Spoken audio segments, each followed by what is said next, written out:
नमस्कार, आपण बघत आहात इंडिया स्टार 9 आवाज जनतेचा। रिपब्लिकन पार्टी ऑफ इंडियाचे राष्ट्रीय अध्यक्ष तथा केंद्रीय सामाजिक न्याय मंत्री रामदास आठवले साहेब यांच्या प्रमुख उपस्थितीत स्वाभिमान उत्कर्ष पुरस्कार 2024 गोरेगाव स्पोर्ट्स क्लब या ठिकाणी संपन्न झाला। केंद्रीय मंत्री रामदास आठवले यांच्या हस्ते भारतातील जानेमाने बॉडी बिल्डर यांना सन्मानित करण्यात आले।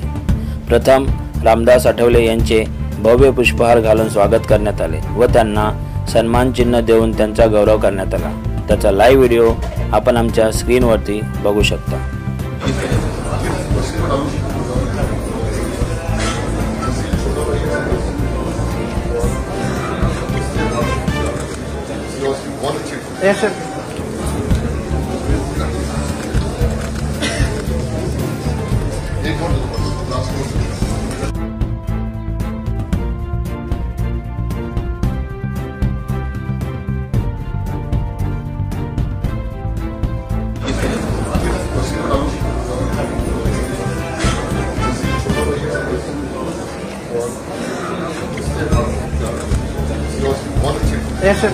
हा व्हिडिओ तुम्हाला आवडल्यास व्हिडिओला लाईक करा, शेअर करा आणि चॅनलला सबस्क्राइब करायला विसरू नका। धन्यवाद।